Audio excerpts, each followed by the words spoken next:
vocês. Em primeiro lugar, eu quero parabenizar, saudar, me colocar como solidário à ocupação que as mulheres fizeram aqui para pôr em discussão a cultura do estupro também em sua expressão aqui na universidade.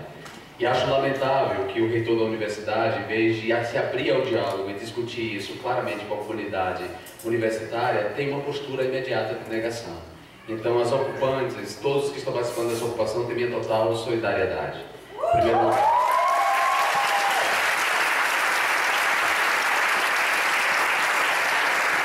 Depois eu quero dizer que essa mesa, por pouco, escapou de eu não estar nela. Porque uma das razões, quer dizer, um dos critérios que eu utilizo para aceitar participar de qualquer atividade política, acadêmica, é que na mesa, caso a mesa seja formada por mais de 3 pessoas, que uma seja obrigatoriamente mulher. E aí nós somos 3. Se fôssemos 4 homens, eu já não sentaria nessa mesa. A gente teria que chamar uma mulher. Porque a gente tem que se acostumar com mulheres nesses espaços de representação todos, em instâncias decisórias.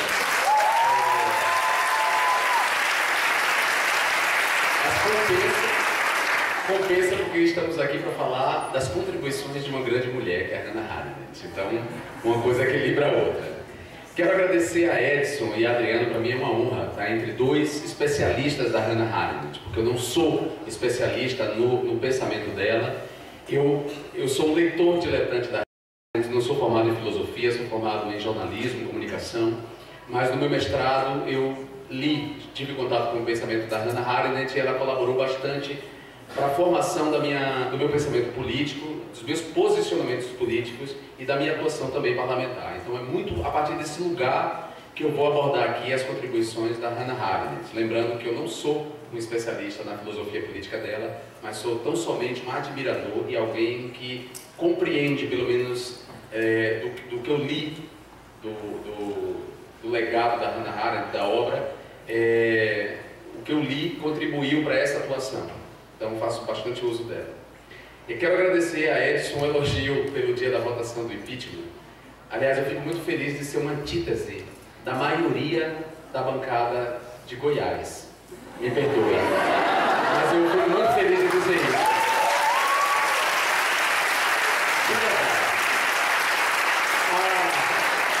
Salvo raras exceções, a bancada de Goiás na Câmara dos Deputados é a bancada mais conservadora, mais reacionária, racista, mais insensível aos direitos das minorias, aos direitos dos trabalhadores. Então eu fico feliz de ser a antítese e aquele voto naquele dia 17 de abril, que é um dia tão recente, mas um dia já histórico, foi um voto que demarcava essa posição, uma posição clara, né, da minha atuação em relação a essa bancada. Bom, dito isso, eu sou o João Willis, estou deputado federal pelo PSOL do Rio de Janeiro. Na Câmara dos Deputados eu atuo em 4 comissões, eu sou membro de 4 comissões permanentes: a Comissão de Cultura, a Comissão de Direitos Humanos e Minorias, a Comissão de Seguridade Social e Família e a Comissão de Relações Exteriores e Defesa Nacional. Além disso, eu sou o único membro de identidade de gênero masculina da comissão mista formada por senadoras, deputadas e eu, a comissão mista de enfrentamento à violência contra a mulher. Eu sou o único homem, mas preste atenção, esse único homem que faz parte dessa comissão mista de enfrentamento à violência contra a mulher é viado. Então isso também faz uma diferença.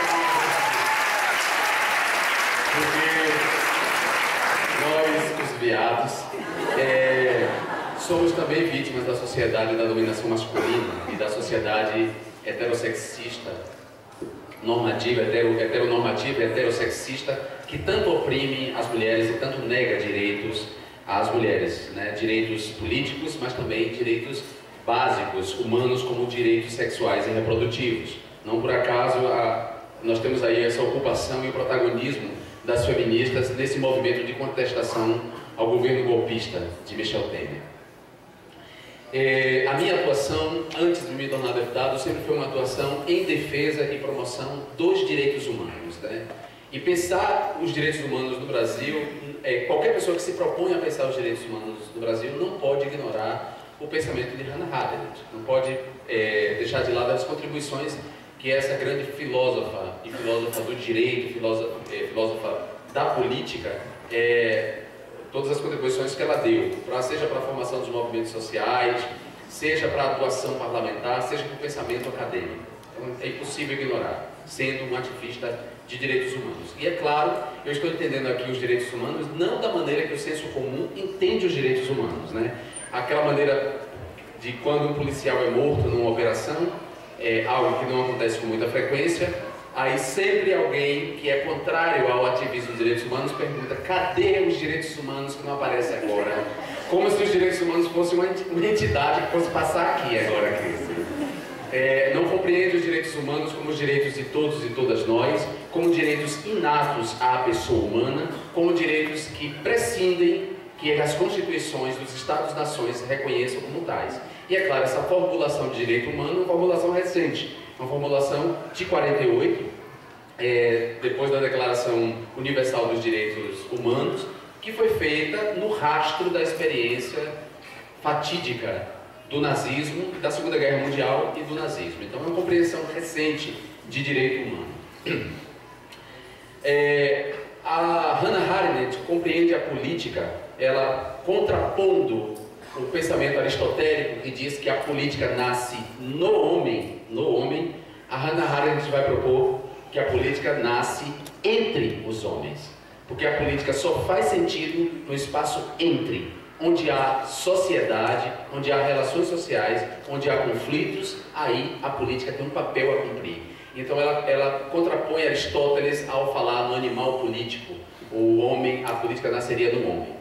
Ela contrapõe nesse sentido e ela usa uma metáfora interessante num livro dela tardio, foi publicado depois, ela não chegou a concluir esse livro. O que é a política? É uma pergunta. Ela diz que a grande metáfora para a política, para o papel que a política deve exercer entre os homens, a grande metáfora é a mesa, porque a mesa, ao mesmo tempo que aproxima, distancia. Então a mesa seria essa metáfora do papel que a política deve cumprir entre nós. Bom, a gente não precisa dizer hoje quanto há um movimento, sobretudo por parte das esquerdas, de resgate da dignidade política ou da dignidade da política e do papel que a política tem, sobretudo num momento como esse, né? Nós estamos tentando reabilitar, porque junto com a demonização da política, a desqualificação da política, veio a desqualificação da esquerda. Isso porque o Partido dos Trabalhadores, que conduziu, como bem deixou claro o Edson, um pacto de classes, que levou a 2 governos Lula e um governo Dilma e um segundo interrompido, né? O Partido dos Trabalhadores, perdão, esse pacto de classes que foi conduzido, ele foi interrompido agora por um golpe. Então, as pessoas que conduziram esse golpe, elas fizeram, para justificar o golpe, um processo de descredibilização das esquerdas, sobretudo através da descredibilização do PT. Então, o Partido dos Trabalhadores faz um pacto de classes dentro da ideia de presidencialismo de coalizão, chega ao poder, conduz governos populares e sobre os quais nós temos muitas críticas, mas governos populares que foram responsáveis por uma mobilidade social sem precedentes, quer dizer, antes dela acontecer, não havia acontecido nenhuma, e apesar dele ter conduzido isso, quando chega a crise econômica, porque os governos Lula foram beneficiados por bons ventos da economia, sobretudo por conta da estabilidade chinesa, do crescimento chinês, que é grande importadora, a China é grande importadora de commodities agrícolas, o Brasil ainda é um país exportador de commodities agrícolas. Os bons ventos da economia favoreceram os governos Lula. Então as elites desse país, que já foram a aristocracia, que depois se converteram em oligarquias políticas e agora se traduz, se expressa na plutocracia de maneira geral e também na cleptocracia, né, nos ladrões todos que assaltaram a República.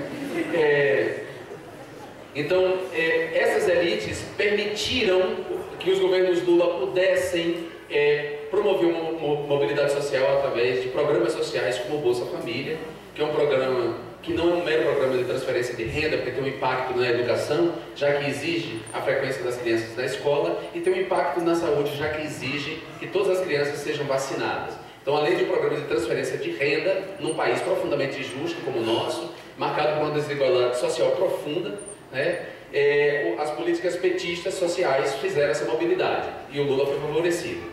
Quando a crise econômica acontece, e afetando diferentes países, as nossas oligarquias políticas, a nossa elite, a nossa plutocracia decide que esse pacto não tem mais que seguir adiante.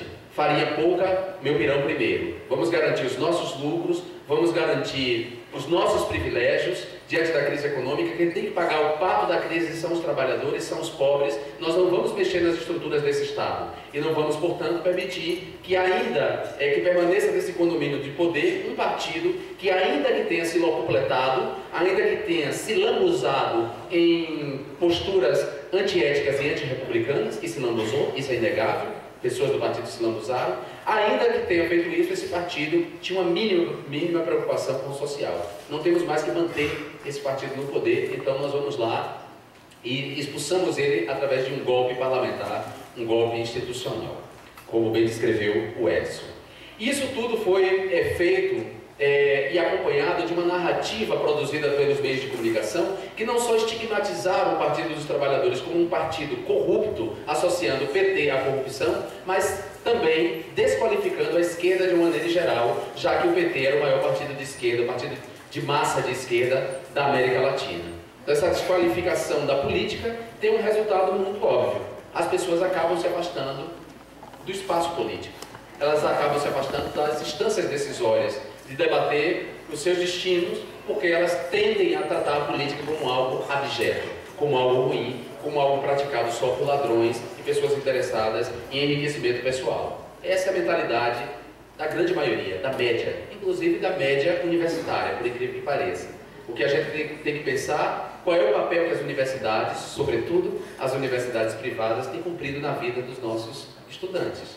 Porque uma pessoa que entra e sai da universidade e sai com essa concepção da política rasteira, empobrecida, porque a universidade não produziu nenhuma transformação nessa pessoa. Então, a Hannah Arendt nos ajuda a resgatar esse sentido. Quer dizer, não há outro caminho para mediar os nossos conflitos se não for a política. Não há outro caminho. Nós temos que encarar a política, recorrer à política, e nós temos que lidar com os diferentes grupos de pressão e os diferentes interesses em jogo. E há muitos interesses em jogo. No Brasil, nós somos uma nação formada por 200 milhões de habitantes, um pouco mais de 200 milhões de habitantes.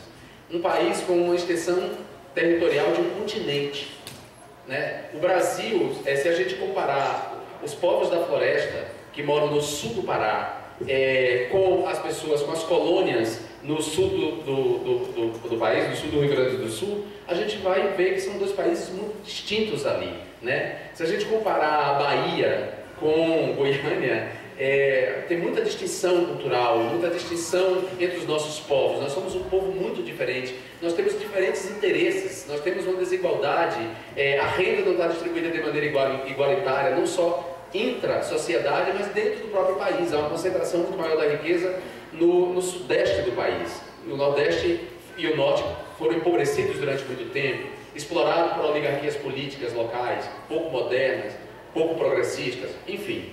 Num país como esse, a gente não pode esperar que a gente não tenha que lidar com divergências, com diferenças, com diferentes expressões. E o caminho para lidar é a política, agora dentro das regras do jogo democrático. O que aconteceu no Brasil recentemente foi uma ruptura das regras do jogo. É como se a gente estivesse jogando um xadrez ou dama e no meio do jogo um dos adversários dissesse: não vale agora. Não vale bispo derrubar peão. As regras do jogo mudaram. Isso não pode acontecer e foi o que aconteceu. Eles destituíram a presidenta eleita sob o argumento de que ela teria praticado um crime de responsabilidade. Só que a Dilma não praticou nenhum crime de responsabilidade. A Dilma fez pedaladas fiscais, que são manobras fiscais, ajustes para poder atender às demandas do Estado, fazer com que o orçamento da União contemple as demandas do Estado. O que a Dilma fez foi algo que Lula fez, Fernando Henrique Cardoso fez e que a maioria dos governadores de estados fazem. Então, por que agora criminalizar justo no caso da Dilma? Qual é o objetivo último desse golpe? É restabelecer a ordem no país? É um governo de salvação diante do país em crise de recessão e aumento de desemprego? A gente viu que não. A gente viu que os áudios vazados aí, que mostram uma conversa entre Romero Jucá e Sérgio Machado, mostram que o golpe dado, o golpe parlamentar, o golpe institucional dado na democracia e contra o governo da presidente eleita, tinha o objetivo de livrar a cúpula do PMDB das punições que podem vir da Lava Jato, a investigação sobre uma corrupção sistêmica instalada no Brasil, que gangrena as nossas estruturas públicas, mas que encontrou na Petrobras um terreno fértil para acontecer. Então, esse era o objetivo último. Então, logo, as justificativas apresentadas não colam. Precisamos, então, resgatar esse espírito da política, devolver à política essa dignidade, porque o fato da política, da gente insistir na narrativa da falta de dignidade na política, leva à emergência, à acessão de personalidades fascistas. Não por acaso, nesse momento de crise da representação política, e há uma crise da representação política em curso, isso ninguém pode negar, é óbvio que a grande maioria dos brasileiros não se sentiu representada por aqueles deputados e deputadas que votaram o impeachment da Dilma no último dia 17 de abril. As pessoas ficaram chocadas com o que viram. Elas se miraram no espelho e viram a deformação do reflexo da representação política, né? Então, é natural que num ambiente desse, em que as pessoas têm um descrédito em relação à política, as personalidades fascistas, que trazem soluções simples, fascinem, seduzam.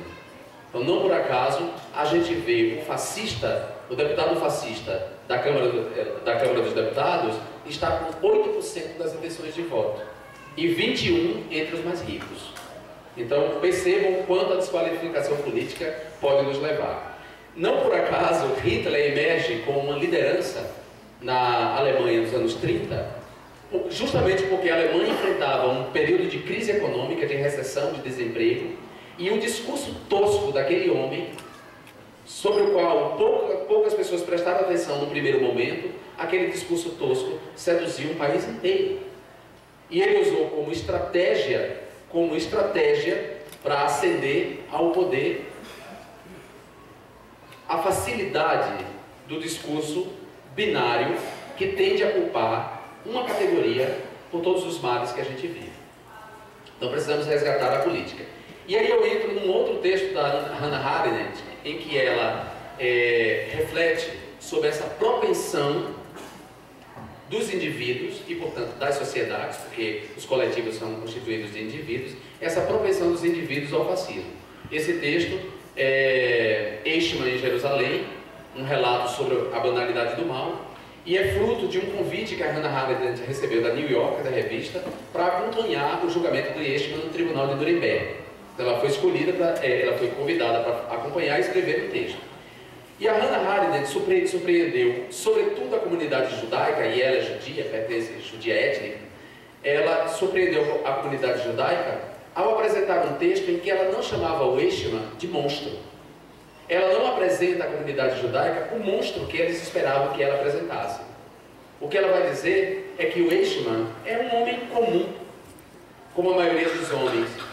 O Eichmann não tem nenhum mal radical. E aí ela faz um contraponto a Kant, porque Kant vai falar de um mal radical. Radical no sentido de raiz, enraizado, que nasce no homem. A Hannah Arendt vai falar da banalidade do mal, que é o contrário do mal radical. O mal pode ser banalizado por qualquer pessoa comum. Qualquer pessoa que não reflita, que não pense, que obedeça aos ditames da burocracia, da máquina burocrática, sem refletir, essa pessoa estaria banalizando o mal. E esse era o caso do Eichmann.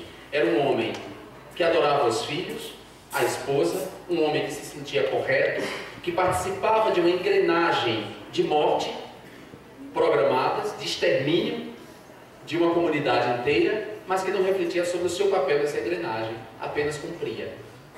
Algo que há uma cena de Batman, o terceiro, eu acho, Batman, o Cavaleiro das Trevas, o que tem Coringa, que tem uma cena interessante em que o Robin tenta tirar parte da população da cidade onde uma bomba iria explodir.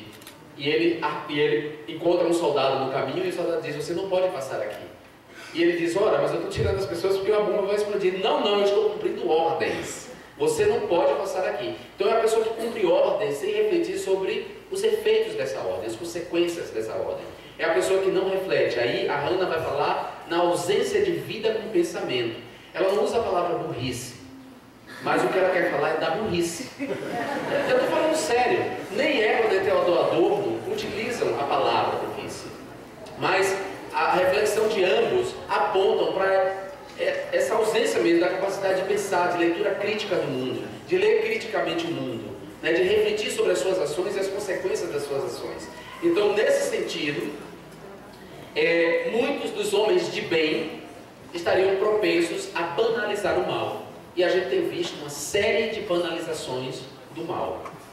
Quando as pessoas ataram um adolescente de 16 anos a um poste ao meio-dia, e com uma trava de bicicleta, um adolescente negro de 16 anos, depois de ter espancado ele, porque ele roubou um celular, quando a pessoa coloca a propriedade privada de um celular acima da dignidade humana, quando ela é capaz de torturar outra pessoa por causa de um celular, e se sentir uma pessoa de bem, ela está banalizando o mal.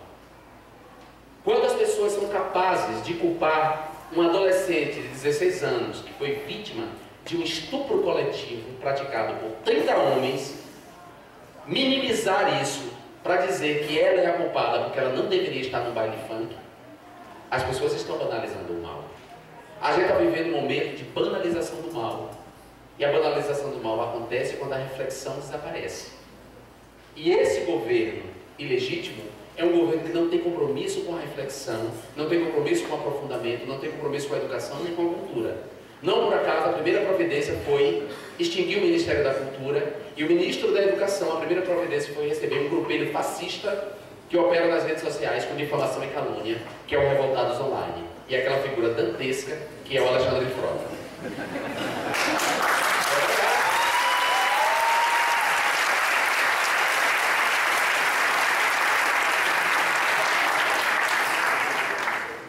E aí eu quero fazer um diálogo entre a Hannah Arendt e outro judeu.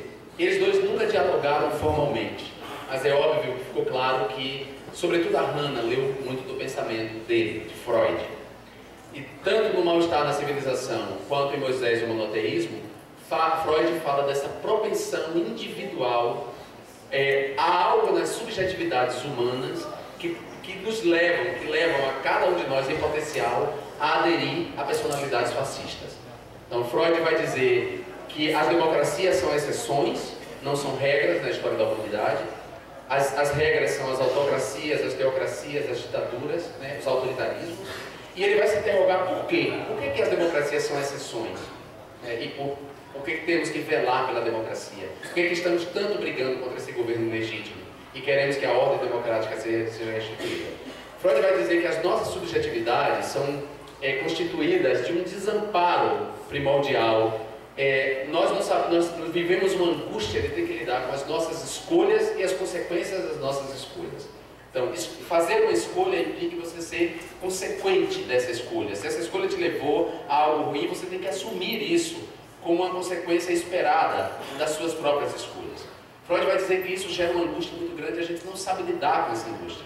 O sofrimento psíquico decorrente dessa angústia nos leva porque a gente quer se livrar desse sofrimento, nos leva a sempre aderir a pessoas que nos digam o que fazer, em vez de nós mesmos fazermos as nossas escolhas. A gente está sempre à espera de um grande pai, né?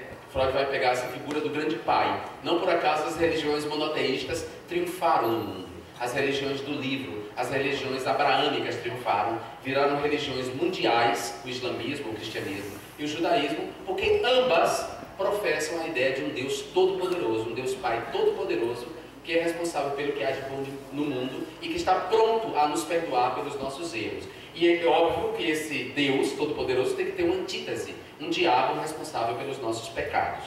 Não por acaso as prisões estão cheias de pessoas convertidas, porque os missionários e pastores que vão a as prisões dão uma solução muito simples para a pessoa que cometeu o delinquente. É dizer para ele: você aceita Jesus como seu inteiro e único Salvador? Aceito. Então, a partir de hoje você morreu para o mundo, nasceu para Jesus, você não é mais culpado pelo crime que você cometeu, então está tudo certo. A pessoa então recalca essa angústia, essa culpa, e aí ela alivia um plano absolutamente artificial e consciente, quando o inconsciente dela ali não foi em nenhum momento trabalhado. Então, é nesse sentido que estamos todos propensos a banalizar o mal, porque a gente não reflete ou tem angústia de refletir sobre as nossas escolhas. Não por acaso, durante as eleições, os períodos eleitorais, as pessoas perguntam às outras em quem votar. Vem cá, me diz aí em quem votar, estou até agora, não sei em quem votar. Aí sai de casa e quando não recebe a indicação, passa na rua, pega um panfleto qualquer e vota. A pessoa não reflete, não compara programa de governo, não compara propostas. As pessoas votam por aparência, votam por indicação, porque elas não querem lidar com a responsabilidade das escolhas. Mas, então eu quero dizer para vocês que mesmo que nesse auditório não tenha ninguém que tenha votado naquela bancada de Goiás, aquela bancada é fruto dessa postura. É fruto dessa postura. De uma dificuldade das pessoas de refletirem, de pensarem, de fazerem escolhas conscientes. A escolha consciente é fundamental, porque só depois você pode cobrar. Bom, e aí eu passo para um outro texto da Hannah, que foi muito importante para mim, agora como ativista LGBT. Né? A Hannah Arendt tem um texto chamado Reflexões sobre Little Hope. Um texto pequeno dela, que ela escreveu depois que ela viu uma foto de uma estudante negra nessa cidade do Arkansas, cercada de pessoas brancas, de alunos brancos e pais, xingando ela. Né? A Hannah escreveu esse texto e ela foi muito criticada na época, porque ela ousou dizer à comunidade negra americana, ao movimento negro americano, que eles estavam errando nas prioridades da luta. A Hannah divulgou naquele momento que, em vez de lutar pela inserção de negros nos espaços exclusivos de brancos, como as escolas, ou lutar para que os negros sentassem onde quiserem no ônibus, porque vocês sabem que até então a filosofia era iguais mas separados, que era assim, o banco era feito do mesmo material, mas os negros não podiam sentar nos lugares dos brancos. O banheiro era feito do mesmo material, mas um não frequentava o banheiro do outro. Bom, ela ousou dizer que a batalha, o enfrentamento do racismo não deveria se dar pela via da inserção de negros nos espaços de brancos, mas, ao contrário, os negros deveriam lutar pelo casamento interracial, que era formalmente proibido. Ela vai pegar o direito ao casamento interracial como a bandeira fundamental para o enfrentamento e desconstrução da sociedade racista. E por que ela diz isso? E ela diz isso muito com base na experiência americana, porque a Carta da Independência Americana é uma carta que traz o direito à busca da felicidade, quer dizer, que foi incorporado na Constituição. Eles falam na busca do direito à felicidade. E a Hannah Arendt entende que esses três direitos inalienáveis à vida, à liberdade e à felicidade, esses três direitos se materializam no direito de escolher com quem você quer casar e com quem você quer formar família. Então ela deu essa dica e ela vai trabalhar com duas noções, a noção de discriminação jurídica e de discriminação social. Ela vai dizer que a discriminação social é inevitável, não vai haver um momento em que vamos erradicar a discriminação social das nossas relações, das nossas sociedades. Por que ela diz isso? Porque ela diz que a discriminação pode ser decorrente de um outro direito, o direito de livre associação. Eu tenho o direito de me associar com quem eu quero. E ao exercer o direito de livre associação, eu deixo de fora quem eu não quero. E isso é muito bom, por exemplo, nos movimentos de minorias. Nós, gays, lésbicas, bissexuais, travestis e transexuais, podemos, exercendo o nosso direito de associação, constituir os nossos espaços de formação de identidade coletiva, da mesma maneira que os negros, da mesma maneira que os judeus. E isso implica uma discriminação inevitável. E ela vai dizer, portanto, que a discriminação social, ainda que em muitos casos seja nociva, seja constrangedora, como no caso do apartheid, né, dos governos que instituíram um apartheid, uma separação formal entre negros e brancos, ainda que haja essas experiências, ela vai dizer que o exercício do direito de livre associação implica uma discriminação e sobretudo na pluralidade das sociedades, que ela disse que é muito melhor do que a conformidade. Algo que põe Hannah em diálogo com uma frase da Rosa Luxemburgo, quando ela diz que devemos lutar por um mundo em que sejamos socialmente iguais, então ela quer dizer o acesso igualitário ao direito, mas humanamente diferentes, e que as diferenças sejam reconhecidas. Então eu não quero, como um homossexual, ter que parecer heterossexual para ser bem tratado. Eu não tenho que ter comportamento heterossexual para que as pessoas me respeitem. Eu posso ser uma bicha louca e as pessoas têm que me respeitar. Porque isso é da palavra.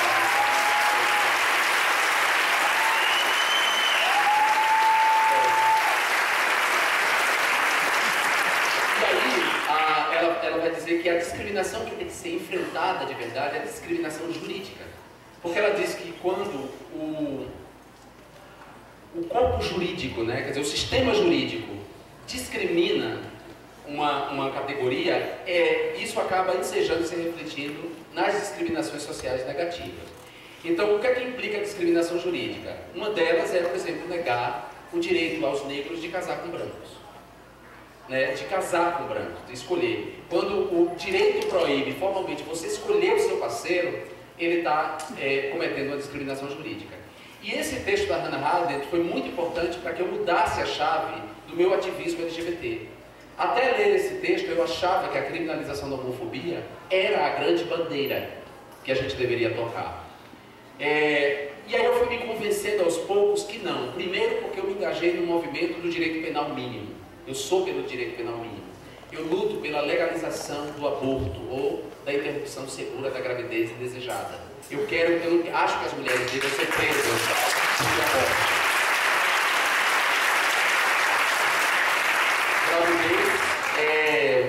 Gravidez é escolha, não é destino. E é curioso que essas leis que criminalizam o aborto, inclusive prevendo pena de prisão, só criminalizam a mulher, como se as mulheres gerassem filho por partenogênese, sem a participação de homens.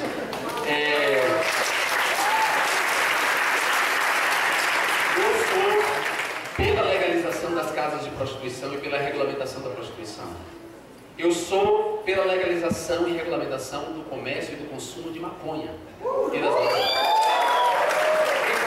uma pauta dessas, uma pauta libertária dessa, uma pauta progressista, que tem como objetivo contrapor essa gestão da pobreza que se dá por meio do encarceramento e do extermínio, eu jamais poderia, então, aderir por um espírito de corpo, por um espírito corporativo, aderir ao discurso que quer criminalizar a homofobia de uma maneira geral, como o racismo é criminalizado. Então eu já estava nesse movimento até ler o texto de Hannah Arendt. Quando eu li o texto dela, aí eu descobri que eu deveria mudar a chave desse enfrentamento, dessa luta política. Em vez da pauta negativa da criminalização da homofobia, em que eu cessei e limito o direito alheio, eu iria botar como carro-chefe da atuação o casamento civil igualitário. Ou seja, o direito da população dos homossexuais, das pessoas transexuais, das lésbicas, dos gays, enfim, dos bissexuais, de casarem, de terem direito ao casamento. Porque quando o Estado proíbe homossexuais de casar e não reconhece as famílias que nascem dos casamentos homoafetivos como famílias, ele está praticando a discriminação jurídica. Ou seja, ele está tratando os cidadãos de maneira diferenciada. E a gente não pode falar em cidadania quando determinado grupo não goza dos plenos direitos. Não há nem sequer cidadão de segunda classe, porque a ideia de cidadania desaparece quando alguém não goza do direito que outro goza, né? Porque aí vira um privilégio. Então eu entendi que eu deveria botar como bandeira principal a luta pelo casamento igualitário. Mas isso não quer dizer que eu não seja a favor de uma outra criminalização da homofobia. Então quais são os termos em que eu defendo a criminalização da homofobia? Eu acho que os crimes, né, o homicídio, a lesão corporal, a tortura, todos os crimes, a violência dura, motivada por homo, lesbo ou transfobia, esses crimes devem ter suas penas agravadas. E essa motivação deve ser reconhecida pelo Código Penal como agravante das penas para esses crimes. Isso eu defendo. Então, se alguém matou, espancou, motivado por homofobia, lesbofobia, transfobia, seja o que for, essas penas têm que ser agravadas. Mas eu não acho que a discriminação homofóbica e a injúria e o insulto devam ser punidos com prisão. Eu não sou a favor disso. Eu não acho que alguém tem que ir para a prisão porque me chamou de viado escroto. Não acho. Porque a homofobia não é um dado da natureza. As pessoas não nasceram homofóbicas, elas se tornaram homofóbicas por conta da socialização da qual elas fazem parte, ou a socialização de que elas foram objeto. Todos nós somos criados, educados, socializados nessa cultura, a cultura da dominação masculina, heteronormativa e heterossexista. Quer dizer, o que é que isso quer dizer? Essa cultura define o princípio masculino como soberano em relação ao princípio feminino, ou seja, os homens têm atribuições que essa cultura busca naturalizar. Os homens nasceram para a política, nasceram para a guerra, nasceram para o mundo do trabalho, os homens mandam, as mulheres obedecem, porque as mulheres nasceram para o lar, para o privado, para criar os filhos. E isso é claro uma construção cultural, isso não é natural, não é da natureza, isso foi naturalizado. E essa cultura que é sexista, ela é heterossexista, ela coloca a heterossexualidade como um destino e a homossexualidade, a bissexualidade como um desvio. Então, ao longo da história da humanidade, nós, a comunidade sexo-diversa, os invertidos, para citar Proust, em Sodoma e Gomorra, nós, os invertidos, sejam os invertidos internamente, que são os homossexuais, que fazem inversão interna do objeto do desejo, sejam os invertidos externamente, que são as pessoas transexuais, que fazem uma inversão externa do corpo para adequar seu corpo à sua identidade de gênero, né? Todos nós fomos tratados ao longo da história, primeiro como pecadores pelas religiões do livro, depois como criminosos pelos aparatos político-judicial. Ainda hoje, 37 países no mundo criminalizam a homossexualidade e punem com penas duríssimas, só para vocês saberem, né? E por fim, fomos tratados como doentes pela ciência médica. A gente deixou de figurar no Código Internacional de Doenças há muito pouco tempo. E isso não foi uma concessão que a sociedade heteronormativa sexista deu para nós, foi uma conquista, graças ao exercício dos nossos direitos políticos e da nossa organização política. Então, sendo a homofobia fruto dessa ordem cultural, né, sendo a homofobia fruto dessa sociedade, eu não posso querer que alguém vá preso por praticar essa homofobia social. Então eu acho que a gente pode pensar em penas pecuniárias, no caso dos estabelecimentos comerciais, shopping, restaurante, que discriminam casais homossexuais, com reversão da multa para políticas de promoção da cidadania LGBT, e penas socioeducativas, ou seja, prestar serviços, sobretudo em lugares que atendem a comunidade LGBT, em hospitais, por exemplo, de referência da AIDS, eu acho fundamental. Essas penas socioeducativas são transformadoras, porque se a gente adere ao discurso penalista, esse endurecimento, ou discurso punitivista, a gente aprovar uma lei que criminaliza a homofobia nos moldes em que o racismo foi criminalizado no Brasil, quem vai parar na prisão é preto e pobre. É o cara preto da periferia que xingou a bicha branca de classe média. É ele que vai ser preso.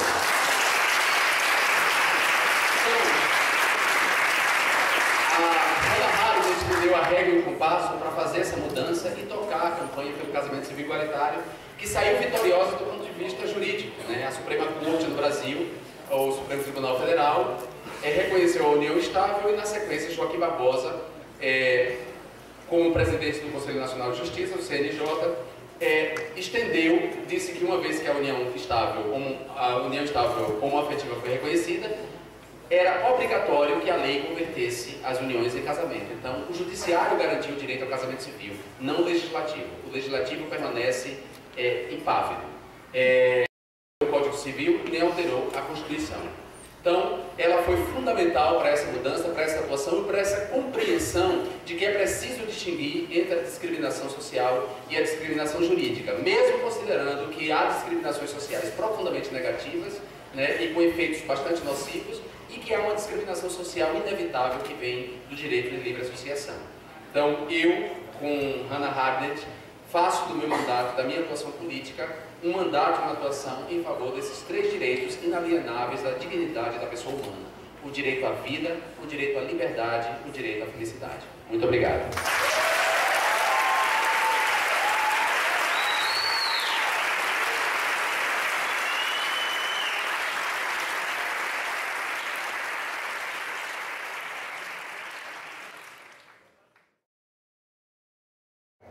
Eu queria falar sobre o discurso que tem se mobilizado em torno da ideia de golpe.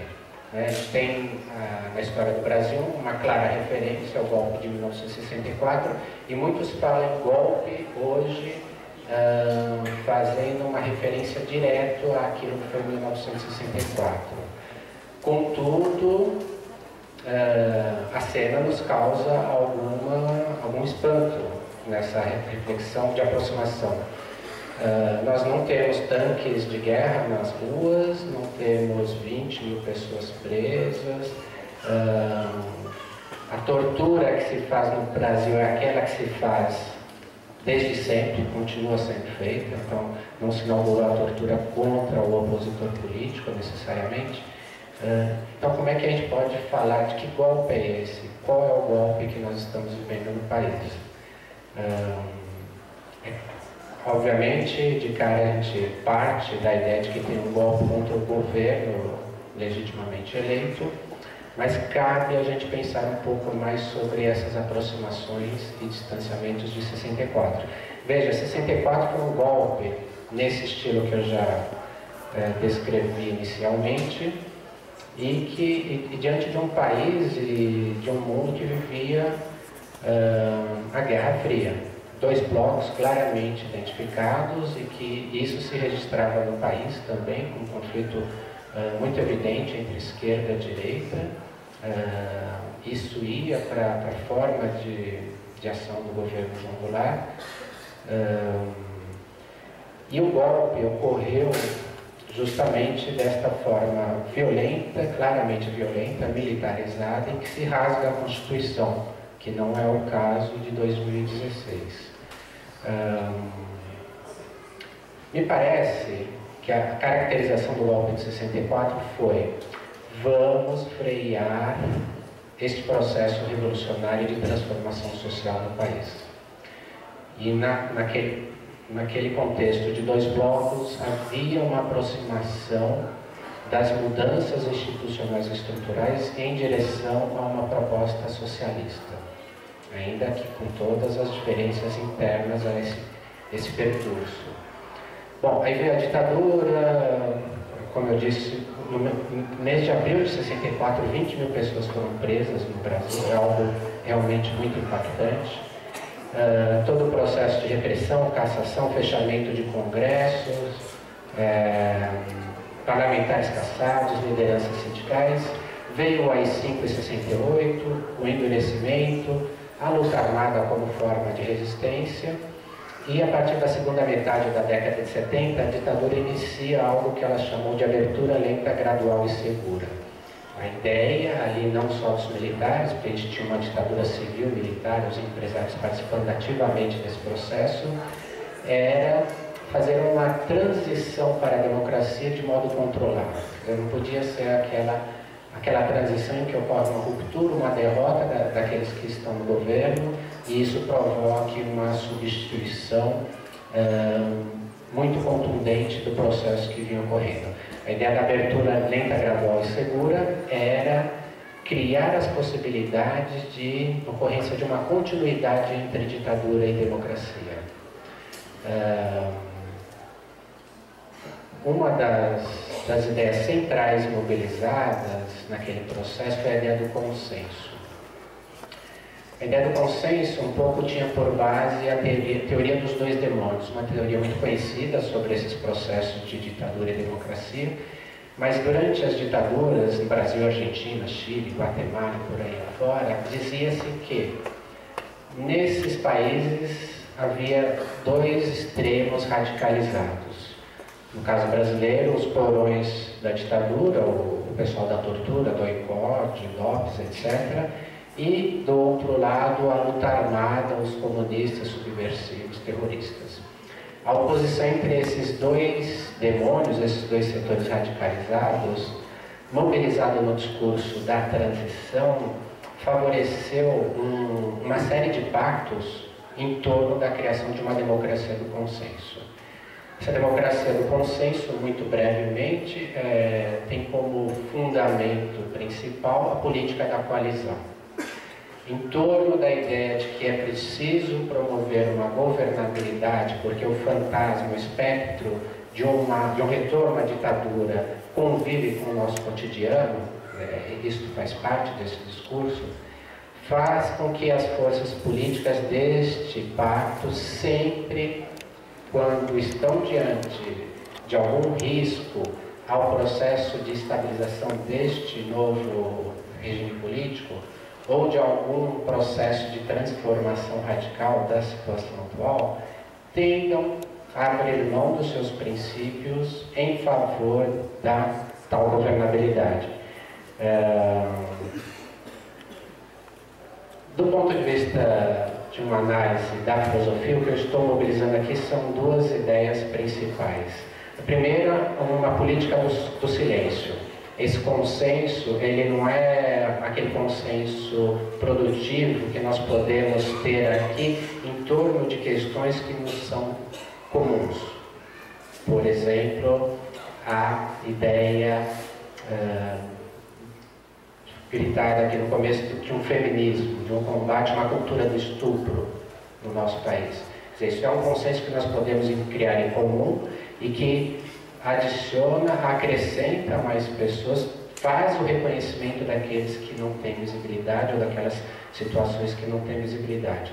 Este consenso destes pactos é aquele que não se dá em torno do comum, mas em torno do normal. Estabelece-se uma determinada norma do que é a política brasileira, quem pode estar dentro desta norma e tudo que é o resto deste consenso, que fica fora deste conjunto, é silenciado.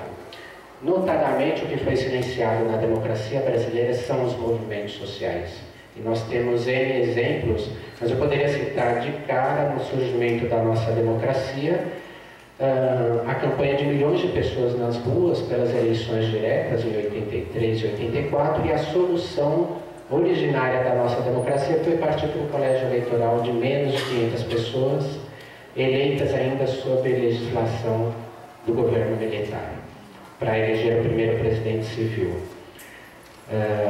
Um outro conceito que pode nos ajudar a ler este processo é o de estado de exceção, que no contemporâneo é muito bem trabalhado pelo filósofo italiano Giorgio Agamben, mas ou seja, não é o estado de exceção ditadura, é o estado que se refere à condição de exceção que se estabelece no Estado de Direito. A ideia básica é de que em quase todo Estado, eu diria que em todo Estado de Direito contemporâneo, em especial nestas democracias originárias de ditaduras ou regimes autoritários, se instala artigos, mecanismos, dispositivos dentro das constituições que autorizam a suspensão dos direitos e das garantias de direitos em favor da solução de uma questão de emergência ou de risco ao regime político.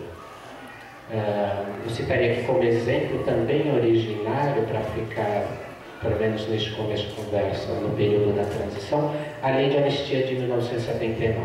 Quer dizer, era um momento inaugural da nossa democracia, na medida em que traz os exilados e liberta parte dos presos políticos, mas ela é montada de forma a não declarar quais atos exatamente estavam sendo anistiados e, principalmente, não nomear os responsáveis pelos atos a serem anistiados. Foi uma anistia geral, sem definição de responsabilidade política e que institui uma suspensão do direito penal para milhares de brasileiros que foram vítimas dos crimes da ditadura e impede a possibilidade de punição durante a ditadura dos agentes do Estado que violaram direitos humanos. Isso, além de ser um momento inaugural e de criar uma cultura da impunidade que vai prejudicar a nossa democracia em várias outras esferas, ela institui um modo de se fazer política na democracia, que é esse do estado de exceção. Eu citaria algumas outras estratégias que nos mostram esse movimento de acionamento de exceções ou silenciamento de movimentos sociais durante o nosso processo democrático. Viria mais para momentos mais próximos de nós, mas, por exemplo, a Constituição de 1988, considerada cidadã, com motivos justos e legítimos para essa consideração, no reconhecimento de direitos de quilombolas, vários direitos dos trabalhadores, da criança, do adolescente, dos idosos, das mulheres. Por outro lado, é uma Constituição extremamente conservadora em outros aspectos. No que diz respeito à segurança pública e à segurança nacional, a Constituição de 88 em nada mudou a Constituição de 69 outorgada pelos militares. Ela ganhou um verniz democrático, né? Ela tem um vocabulário que remete a um processo democrático, mas nenhuma instituição foi reformada neste quesito, segurança pública e segurança nacional, e ela inscreveu enquanto verniz democrático o artigo 142, que vale a pena nós darmos uma olhada. Diz esse artigo que depois do Congresso, do Executivo e do Judiciário, são as Forças Armadas as garantidoras da ordem no país. Veja, numa democracia você tem a instituição que faz uso da força e da violência como garantidora da ordem, é um mecanismo de exceção violento e que no Brasil não foi usado nesse golpe, né? Não foi aquele golpe estilo Zelaya, que a justiça precisou acionar os militares para expulsar o presidente, mas que estava aí como carta na manga caso fosse necessário. O nosso foi algo mais parecido com o Fernando Lugo, que o Congresso operou como sob a justificativa de um crime político, ainda que no Brasil o processo tenha sido mais longo. Citaria também, é muito curioso, né? Mas eu falei há pouco da lei da anistia, e é incrível como esse processo inaugural, e que é confirmado em 2010 pelo Supremo Tribunal Federal, quando ele, diante do pedido de reinterpretação desta lei, ele se nega, dizendo, o argumento do tribunal não foi técnico-jurídico, ele diz que a lei de anistia foi o pacto fundador da nossa democracia. E como um pacto político, uma questão política, não seria este organismo político que desfaria, da República, que desfaria os pactos, que teria que ser o Congresso Nacional. Mas veja que esse processo em que os supostos terroristas e os terroristas de Estado dos anos 60 e 70 são anistiados, vai terminar com a lei antiterrorismo recentemente aprovada no Congresso Nacional.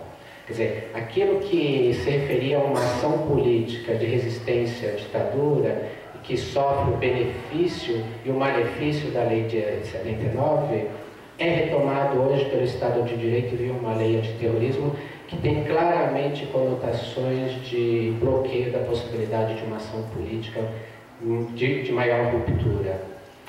Para encerrar, eu citaria um último caso, que é o da Comissão Nacional da Verdade, o momento em que a gente poderia ter elaborado uma nova narrativa deste processo e talvez ter dado start em uma possibilidade de revisão das instituições do país, em especial destes pactos fundadores da atual República Brasileira. O que a gente viu foi a reprodução do que já se sabia sobre a ditadura, do ponto de vista do seu relatório final.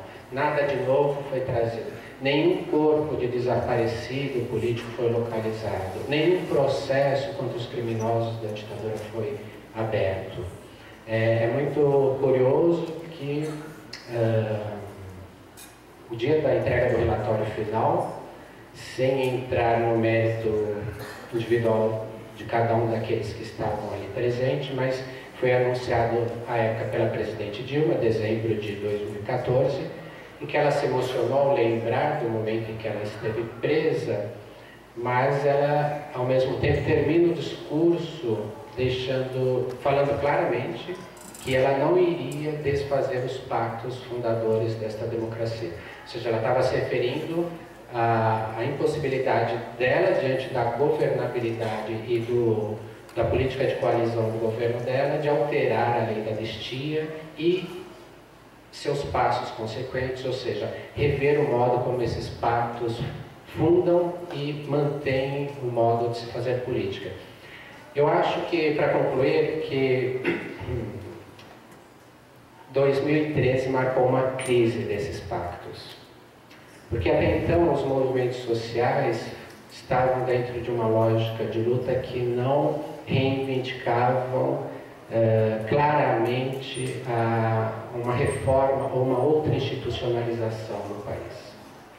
Movimentos que justamente pegavam a Constituição de 88 embaixo do braço e exigiam a efetivação daqueles direitos ali inscritos ou a inclusão de outros.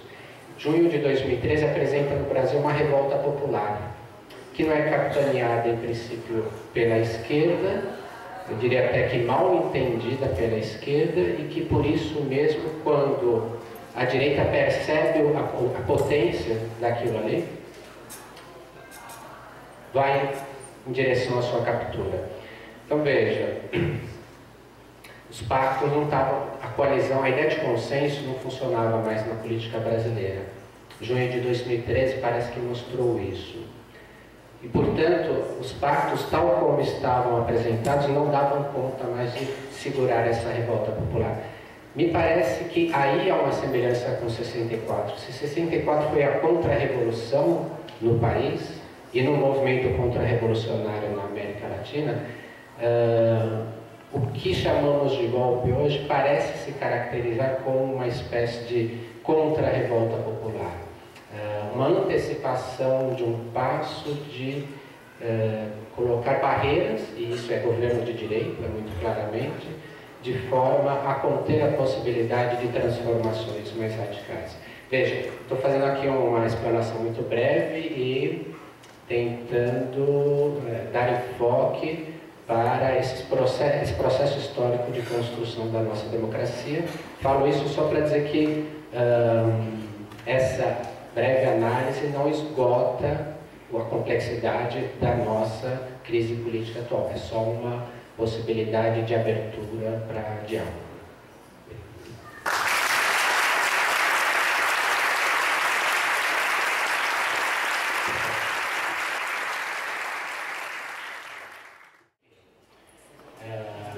Agora tem uma questão, né, que a gente está num debate sobre a cultura do estupro, a universidade aqui está dentro desse debate, e não dá para desconsiderar que na estrutura da nossa sociedade heteronormativa, binária, os homens são criados para serem um estuprador em potencial.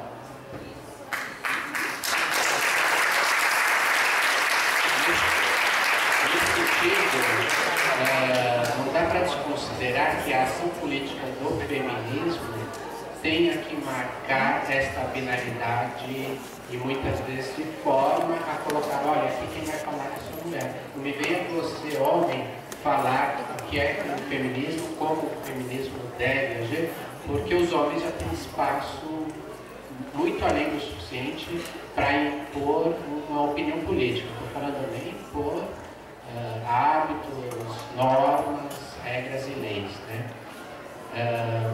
Então, dentro do ponto de vista desta heteronormatividade, eu penso que do ponto de vista do feminismo, essa marca tem que ser muito clara, e do movimento negro também tem que ser muito claro, e do movimento feminista das mulheres negras também tem que ser muito claro, é muito dentro do que o Jean colocou, do ponto de vista da marcação dessa discriminação que vai nos dar um reconhecimento e um espaço. Agora, do ponto de vista de um homem que é filho da Melinha, que participa das atividades do movimento feminista, é fundamental que os homens discutam a sua masculinidade, e não vai discutir o feminismo, mas discutam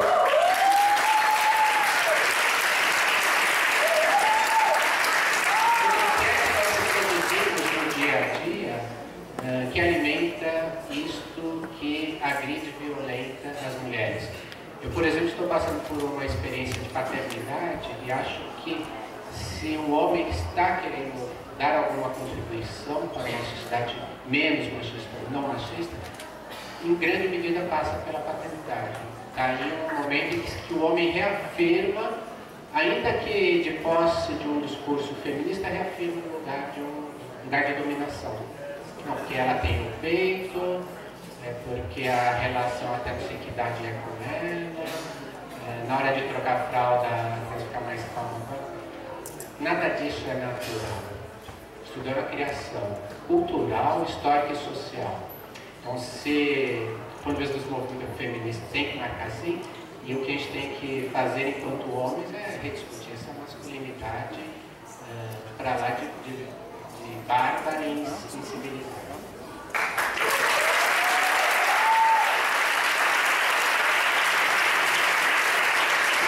Eu vou começar com essa resposta porque já deu início. Bom, eu gosto de falar sempre em feminismos no plural, né? Há muitos feminismos assim. O feminismo, eu sempre convivi com mulheres feministas, minhas colegas de faculdade, depois minhas colegas de jornalismo, sempre mulheres feministas, e o feminismo sempre foi iluminador para mim, né? Para mim não existiria movimento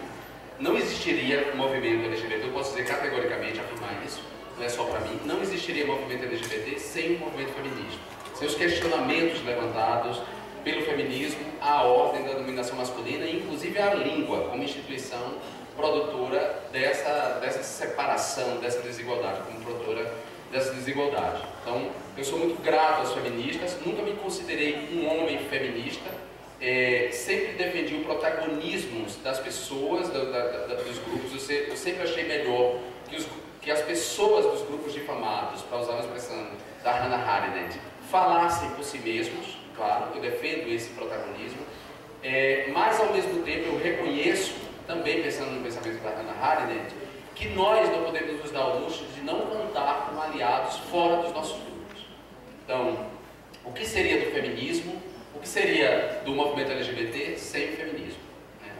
O que seria dos negros, do movimento negro, sem os primeiros abolicionistas brancos, que tinham voz, que tinham tribuna?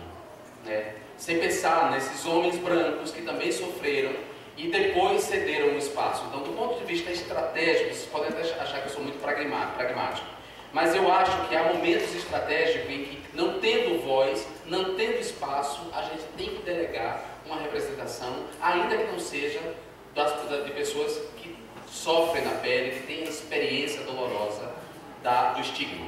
A gente pode delegar no primeiro momento até a gente se empoderar e assumir o protagonismo e as rédeas da nossa luta. Mas dentro do movimento feminista, na sua pluralidade, nesses feminismos, há feministas que abdicam disso e que caem numa postura que eu acho que é contraproducente. A revista TPM convidar Leandra Leal, Maria Ribeiro e Gregório do Vivier para estrelar a capa da revista com o slogan "Precisamos falar de aborto", e o Gregório do Vivier passar a apanhar das feministas porque está na capa da revista TPM, é um grande equívoco das feministas que decidem bater em Gregório.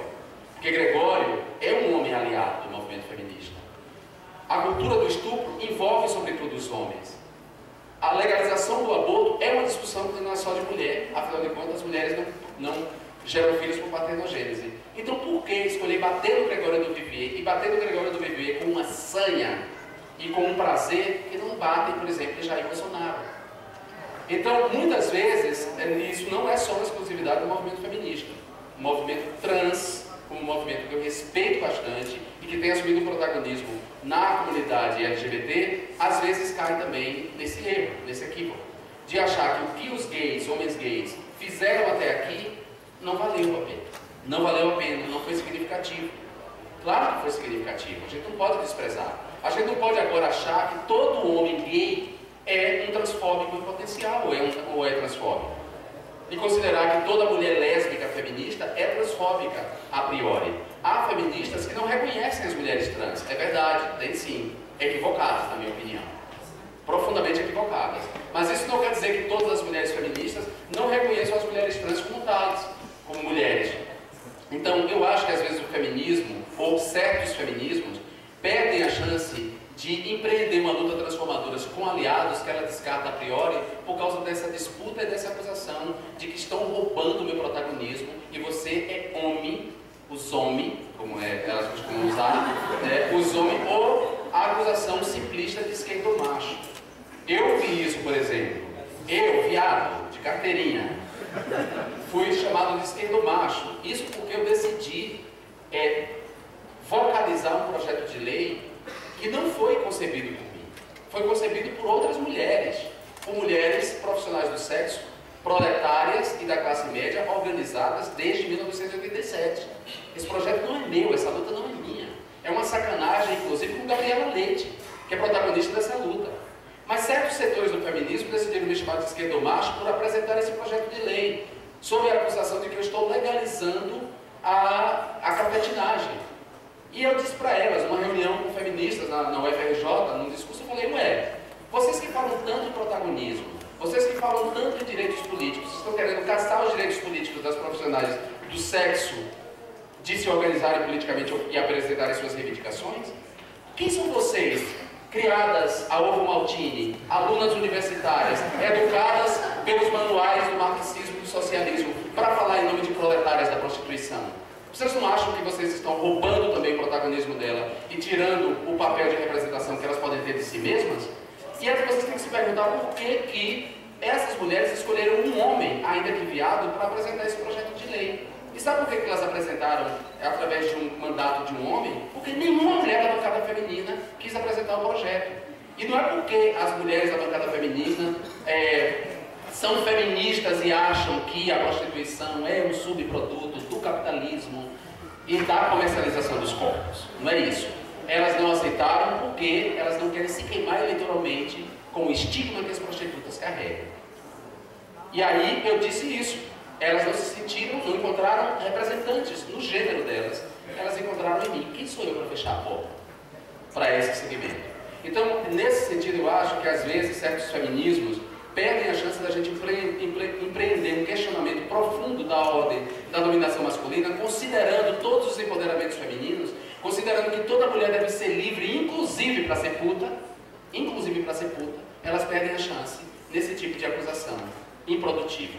É curioso porque parte desse feminismo, que é abolicionista, que acha que a prostituição é um subproduto das sociedades capitalistas e da dominação capitalista sobre os corpos e da comercialização dos corpos, esse conjunto de clichê nunca refletido, esses segmentos fizeram aliança com João Campos, deputado de Goiás, autor do projeto de lei do Estatuto do Nascituro, que afeta diretamente os direitos reprodutivos e sexuais das mulheres, que é contrário à legalização do aborto. Elas foram capazes de fazer uma aliança subterrânea com eles para derrubar o projeto de lei Gabriela Leite, porque elas são abolicionistas, desrespeitando inclusive o movimento das mulheres prostitutas, que existe. Desculpa a Marcha Mundial das Mulheres, mas o movimento das mulheres prostitutas existe. E a prostituição não é um subproduto do capitalismo, porque antes do capitalismo se engendrar como modo de produção da riqueza, a prostituição já existia. Aliás, ela é citada na narrativa mais antiga produzida pela humanidade, que é o poema Gilgamesh, onde há citação à prostituição. Então, não veio com essa história. O capitalismo pode ter, sim, agravado a prostituição, ou pode ter agravado a exploração sexual. E o capitalismo fez isso. Mas a gente precisa ser inteligente e trabalhar com discernimento, como a Hannah Arendt propõe, e discernir a prostituição como uma escolha, ainda que a gente bote aspas nessas escolhas, porque no caso da prostituição, do proletariado da prostituição, não há muita escolha, mas há que se fazer uma distinção entre a prostituição como uma atividade praticada por uma pessoa adulta e capaz e a exploração sexual de mulheres, que essa tem que ser combatida em qualquer caso. Ou a mulher ser puta não quer dizer que ela queira ser explorada nem escrava sexual. É essa distinção que tem que ser feita. Essa distinção que é importante fazer, né? E muitas vezes as pessoas abrem mão de fazer essa distinção, de fazer essa discussão profunda, de reconhecer que as mulheres querem autonomia sobre os seus corpos, inclusive para dar e cobrar pelo serviço sexual prestado, que a moral burguesa, a moral católica, a moral judaico-cristã impede de reconhecer. Então a mulher é dona do seu corpo para abortar, mas não é dona do seu corpo para dar e cobrar pelo serviço prestado? Que moral é essa que condena a priori isso, né? E é preciso, sobretudo, ouvir as mulheres prostitutas. Então, Adriana, é minha contribuição para isso. Eu sou amigo de muitas feministas, né? Muitas mesmo. Mas tem um setor do feminismo que me detesta. E me detesta, sobretudo, por causa do projeto Gabriela Leite, que não é um projeto meu. É um projeto da Gabriela Leite, que quando começou a se organizar por estímulo de Leonel Brizola, foi ele que estimulou Gabriela a se organizar politicamente com as trabalhadoras do sexo. Em 87, eu era um garoto vendendo nas ruas para ajudar minha mãe, empregada doméstica, nas ruas de Alagoinhas. Então não me venham agora me acusar de apresentar um projeto de lei que é fruto de uma reivindicação legítima que nós temos que reconhecer como tais, por mais que isso venha a ferir nossa moral. Rafaela, primeiro eu quero dizer que você é linda e você tem uma nobreza moral impressionante. Eu sou a favor de que os sistemas prisionais, que o sistema prisional tenha umas alas para as pessoas transexuais, sabe? Para a comunidade LGBT. Porque há uma vulnerabilidade dentro das prisões da comunidade LGBT, que se tornam muito vulneráveis em situação de rebelião. Porque ainda que a homossexualidade como prática sexual seja exercida dentro das prisões como instrumento de poder, sobretudo de violência sexual, a população carcerária ela é homofóbica. E aí, numa primeira rebelião, elas acabam matando os gays, né, as transexuais. Na verdade, o que eu defendo é que as mulheres transexuais estivessem em presídios femininos, certo? Mas isso essa é uma outra questão que nos põe em rota de colisão com certos setores do feminismo que não querem, que acham que as mulheres transexuais não são mulheres e, portanto, não podem estar nos presídios femininos. Então, para resolver, do ponto de vista prático, essa questão, eu acho que as alas são importantes. E aí, na Paraíba, por exemplo, tem a experiência da ala LGBT, no presídio de Vespasiano, também em Minas Gerais, também tem uma ala LGBT, e que tem funcionado bastante, né? Reúne não só as pessoas transexuais, mas também os homens gays, né? Se a gente pensar no caso das mulheres trans, por exemplo, a questão fica complicada. Se a gente for defender que as mulheres... se a gente pensar nos homens trans, fica complicado a gente defender que os homens trans vão parar nos presídios masculinos.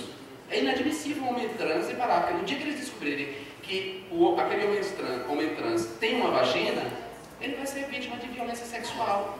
Então, não podemos, entrar nessa defesa de que a identidade de gênero masculina está ali presente, vai para o presídio masculino. Não, não vai, porque tem vulnerabilidade. O mesmo acontece com as mulheres trans. Então eu defendo as alas, né? E, olha, o Ney perguntou se o fascista tem cura. Eu não sou bem médico de fascista. Eu posso até ser um tirador de fascista do armário. Basta vocês postarem uma foto comigo que no dia seguinte, no Facebook, todos os fascistas sairão do armário.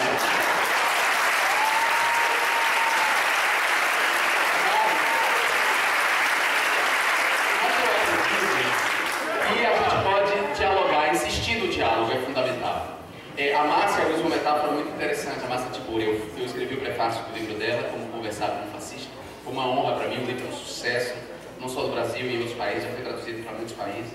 E ela tem uma imagem que ela fala do muro, né? O fascista tem um muro que a gente não tem simplesmente que chegar ali e desistir, porque a gente não pode ultrapassar. Ela propõe que a gente escavoque o muro, que a gente vá ali fazendo buracos mesmo, que é essa tentativa de conversar, de abrir um diálogo, né?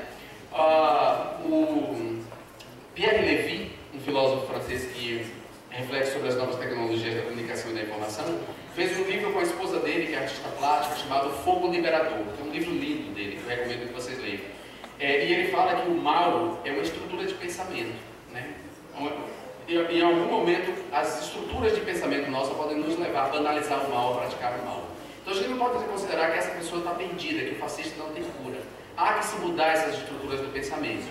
Eu dei uma palestra para 600 professores da rede privada de ensino, do ensino fundamental, em Minas Gerais, promovida pelo sindicato, essa palestra.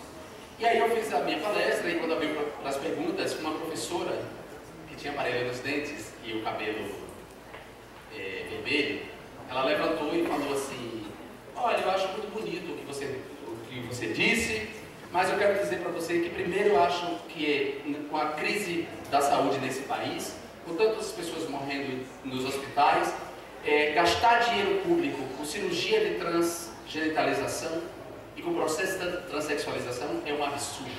Eu sou contra isso. E além disso, as pessoas têm que se acostumar com a natureza. A natureza fez o seu corpo daquele jeito, você não tem que mudar a sua natureza. E aí ela foi super aplaudida pela plateia inteira, todo mundo concordou com ela. E eu falei, aí quando voltou para mim, eu disse, ó, eu até concordo com você, assim, se a medicina não tivesse se especializado, não houvesse especialização na medicina, né? Se a gente não houvesse uma série de clínicas de cirurgia plástica, não tivesse os endocrinologistas, urologistas, ginecologistas, a medicina não tivesse especialização. Então você precisa compreender que o recurso da saúde, ele é distribuído para áreas médicas. E o recurso que vai para promover cirurgias de transexualização e cirurgia de transgenitalização e processo de transexualização não é o dinheiro que está saindo dos hospitais de câncer. Quero que você compreenda isso, primeiro ponto. Quero que você compreenda que não precisa, para ser atendido no SUS, que ela disse também isso, você reivindica que transexualidade não seja tratada como patologia, como doença, mas você quer que as transexuais sejam atendidas no SUS para fazer a transexualização. Aí eu disse para ela, quero que você lembre que gravidez não é doença, gata. E entretanto há um programa para atender mulher grávida no SUS. Então não precisa ser doença para que o SUS estabeleça um programa. As pessoas transexuais precisam disso, porque elas estão colocando silicone industrial, que está gangrenando, descendo o silicone, estão transformando essas pessoas em monstros. E se uma pessoa é capaz de colocar silicone industrial no seu corpo, é porque aquela identidade é tão imperativa na vida dela, tão imperativa, que ela é capaz de submeter a esse risco. Será que você não entende isso? Será que você não entende que as pessoas transexuais, para usar a metáfora do livro Tarântula, que Almodóvar adaptou para o cinema, uma pele que habita, será que vocês não compreendem que as pessoas transexuais habitam uma pele que não lhe cabe, que lhe parece folgada ou apertada demais e que traz sofrimento profundo? E por fim, eu disse para ela, eu até concordo que a gente deve aceitar a natureza. Se você aceitasse seus dentinhos tortos que a natureza lhe deu, e você não usasse aparelho ortodôntico. E se você aceitasse seu cabelo da cor natural e não recorresse à tintura creme e ao alisamento para deixar ele dessa maneira.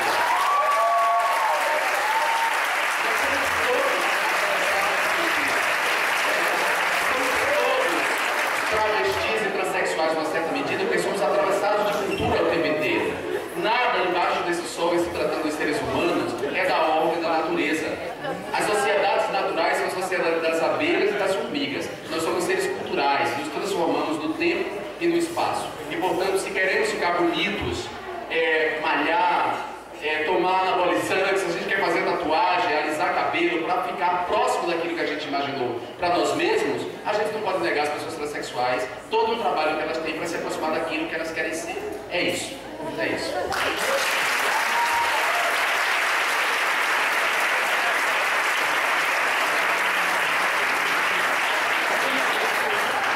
Bom, meus caros, dada a avançada hora e teremos de começar a encerrar, passar rapidamente a palavra aos colegas, mas antes de deixar a palavra final com eles, dizer que esse evento é promovido pelo Grupo de Estudos Pensamento Político Contemporâneo, não para nos promover, aliás a gente anda bem escondido há muito tempo, mas um grupo que se reúne há 10 anos, eu, a Carmelita e a Adriana coordenamos esse grupo e que a gente se reúne informalmente com os alunos para ler filosofia.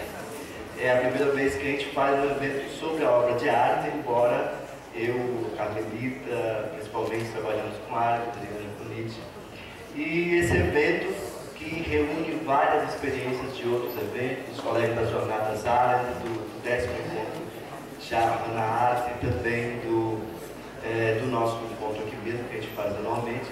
É um presente para nós também, um presente que a gente compartilha com os alunos que estão conosco aqui, que fazem que um evento dessa magnitude seja leve para a gente, seja alegre e que permita que a gente desfrute de experiências como essa aqui. Então agradeço aos colegas da mesa, antes de passar a palavra para eles, dizer que é um presente para nós, a presença dos colegas, mas também a presença aqui na mesa. O presente que nós nos demos, e nesse sentido, agradecendo a generosidade do deputado Jean, o Edson já é uma habituê, né? Mas que generosamente, pela via mais informal, foi como eu entrei em contato, atendeu ao nosso convite. E também nós o convidamos pela sua presença pública e também pelo seu interesse manifesto em várias ocasiões pela obra de Ana Arendt e eu acho que a maior deferência que se faz à obra de um autor que quis compreender seu tempo é tentar compreender seu próprio tempo em diálogo com esse pensador, no caso, essa pensadora, que, como ela diz, nessa tribo masculina, que é a filosofia, ela, inclusive, provocativamente dizia: eu não sou filósofa, isso é coisa de homens. Mas, provocação, a gente está aqui com a promoção da Faculdade de Filosofia discutindo a obra de Hannah Arendt e há tantas outras. Passo, então, as considerações finais, etc., que vocês querem falar, tá bem? Eu não tenho nenhuma consideração final, gostei muito de estar aqui com vocês, também vim muito ouvir o Jean, uma oportunidade fantástica. Pena que eu não moro no Rio, porque senão já teria que votar nas próximas eleições. E, de qualquer maneira,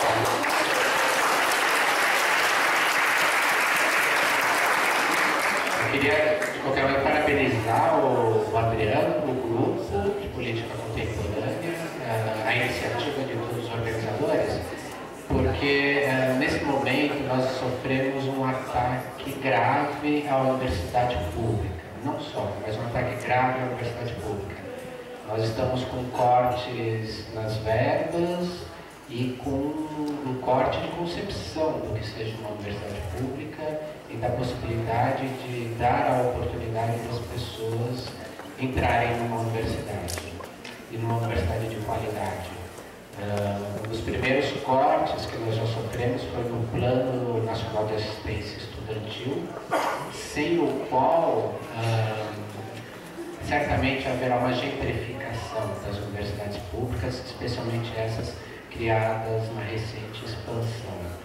Então, a gente já tem uma elevação da nota de corte do SISU, que já promove um pouco essa gentrificação. Agora, com a retirada da assistência estudantil, isso vai se agravar muito. Queria só relacionar isso ao nosso evento, porque parte da crise da universidade não se dá somente por causa das verbas, mas também pelo modo como, nos últimos anos, para não dizer décadas, o conhecimento foi concebido, tanto no Brasil quanto fora. Não dá mais para a gente pensar no conhecimento como algo disciplinar. Você tem a caixinha da sociologia, a caixinha da filosofia, a caixinha lá da linguística, porque não é assim que o mundo aqui e aí fora funciona. Então, esse auditório, a fala que o Jean fez, os movimentos políticos que aqui adentraram e se encontraram com os estudiosos pesquisadores de filosofia política, de Hannah Arendt, mostra o quanto que está se produzindo de conhecimento dentro dos muros da universidade, fora também, mas que esse conhecimento não é meramente disciplinar.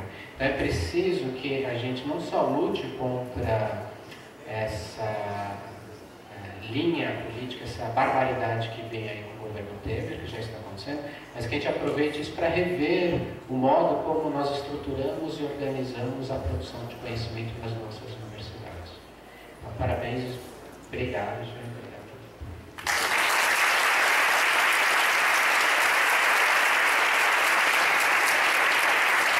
Eu quero agradecer aos meus companheiros de mesa, Adriano e Edson. Quero agradecer ao grupo de Filosofia Política que me fez o convite, à Faculdade de Filosofia, à Faculdade de Educação que cedeu o auditório. Agradecer especialmente a Nádia, que foi que fez a ponte, levou para mim um pouquinho. Cadê a Nádia? Tá aí? A Nádia está ali. Palmas para ela. E agradecer a cada um de vocês que vieram para aqui conversar comigo. Eu tenho feito isso no Brasil inteiro. Aceito convites para reuniões, onde há desobediência civil, eu estou presente. É verdade, eu estou mesmo, porque eu acho que nós temos que resistir. Eu acho que a democracia é algo importante que a gente tem que zelar. Então eu aceito o convite dos sindicatos, dos movimentos sociais, da universidade, nos fins de semana, claro, porque minha atuação legislativa é de segunda até quinta em Brasília. Nas sextas-feiras, em geral, eu faço essas atividades políticas que são um complemento. E como o meu mandato, embora seja eleito pelo Rio de Janeiro, baiano, mas eleito pelo Rio de Janeiro, o meu mandato, eu compreendo ele dessa maneira como um mandato de fato federal. Então, eu tenho aceito convites para ir em todos os lugares, participar dessas reuniões. Eu acho que a gente tem que preservar a vida com o pensamento, estimular o diálogo, a compreensão. Nós temos que ter paciência e pedagogia para lidar com os fascistas das nossas relações. Nós não podemos desprezá-los, bloqueá-los tão somente. Há que se ter paciência com eles, discutir, levar exemplos, desconstruir, para ver se a gente dissolve essa onda. Ou como que é Mayakovsky, que a gente corte como uma quilha essa onda fascista que se levanta no Brasil. Muito obrigado a todos e todas vocês e fora Temer.